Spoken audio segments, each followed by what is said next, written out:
بینەرانی و بیسەرانی عەزیز لەم بەشەدا ڕاپۆرتێکتان پێشکەش دەکرێت لە ژێرناوی ناڕەزایەتیەکانی خوێندکاران لە ئێران بەردەوامە. خوێندکاران بەڵێنی بەرپرسان سەبارەت بە لێکۆڵینەوە لە کوشتنی ئەمیر محەممەد خالقی باوەڕ ناکەن و بۆ سێهەمین ڕۆژی بەردەوام کۆبوونەوەی ناڕەزایەتیان ئەنجام داوە.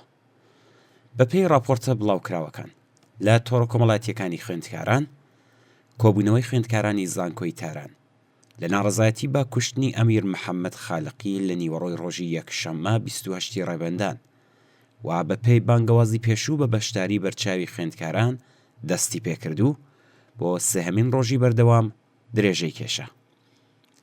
بەپێی راپۆرتی کاناڵە خوێندکاریەکان، ناڕازیان بە ئامادەبوون لە بەردەم کۆلێژە جیاوازەکانی زانکۆی تاران وتاریان پێشکەش کردووە و داوایان لە خوێندکارانی تر کردووە کە بچنە پاڵ ناڕەزایەتیەکانیان.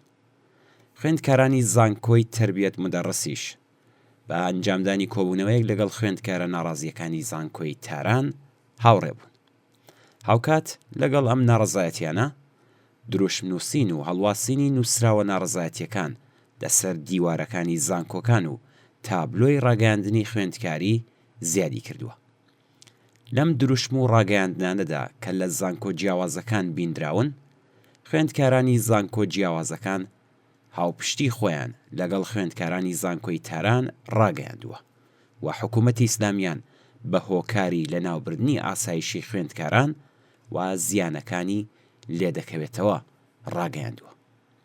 هەندێک راپۆرت باسلەوە دەکەن کە لە کۆبوونەوەکانی ڕۆژی یەکشەممە خانەنشینەکانیش دروشمی پشتگیری خوێندکارانیان داوە. لەو بانگەوازەی کە بە بۆنەی بەڕێوەچوونی کۆبوونەوە خوێندکاریەکانی ڕۆژی یەکشەممە بڵاو کرابەوە هاتووە، هێشتا برینی لە دەستانی هاوزانکۆیە ئازیزەکەمان تازە بوو کە بەرپرسانی زانکۆ بە پێی نەریتی هەمیشەیی بە ملکەچکردن بۆ فەرمانی هێزە ئەمنیەکان و سڤیلیەکان لە هاتنە ناو سنووری زانکۆ خۆیان بە برینی کۆمەڵگەی خەمباری خوێندکاریدا کرد. ئێمە کە لە کۆی کۆببووینەوە تاکو بە شێوەیەکی یاسایی و ئاشتیانە ناڕەزایەتی دەرببڕین بە سیاسەتە دژە خوێندکاریەکانی بەرپرسانی خابگاکان و زانکۆ لەوانە نائەمنی ڕێگاکانی نزیک لە کۆی زانکۆ و خابگای چەمران بەبێ لێوەشاوەی بەرپرسانی زانکۆ لەگەڵ سڤیلیەکان ڕوبەڕوو بووینەوە. لێدان و ئازاردانی توندی خوێندکارێک، دەستگیرکردنی 4 خوێندکار، دزینی کەلوپەلی خوێندکاران، سوکایەتی و هەڕەشە ئەنجامی هاتنە ناوەی نایاسایی هێزە ئەمنیەکان بۆ سنووری زانکۆ و یەکێک لە کێشەکانی زانکۆ بووە. دوای ئەوەش سەرپەرشتیاری زانکۆ بە کەمکردنەوەی کێشەکە بۆ ناکۆکیەکانی حیزبی ناوخۆیی هەوڵیدا بەرپرسیارەتی لە خۆی دوور بخاتەوە و بەبێ هیچ ڕوونکردنەوەیەک هەوڵی شاردنەوەی کێشەکەیدا. ئێمە قبوڵ ناکەین کە تەنانەت ڕێگەی پرسەی هاوزانکۆیی و هاوخابگەی یەکەشمان پێنادەن. ئێوە جارێکی تر نیشانتان داین کە ئێمە تەنانەت لە زانکۆش گیان و ماڵمان پارێزراو نییە. ناتوانین بەهۆی بێلێوەشاوەی ئێوە گیانی بە نرخی کەسێکی تر لەدەست بدەین. ئێمە خوێندکاران ڕۆژی یەکشەممە ڕێکەوتی 28 ڕێبەندانی 1403 بە ڕۆژی پرسەی زانکۆی تاران ڕادەگەێنین و هەمومان لە هەموو کۆلێژەکان کاتژمێر 12 نیوەڕۆ لە پەردیسی ناوەندی گۆڕەپانی پەردیسی هونەرە جوانەکان کۆ دەبینەوە.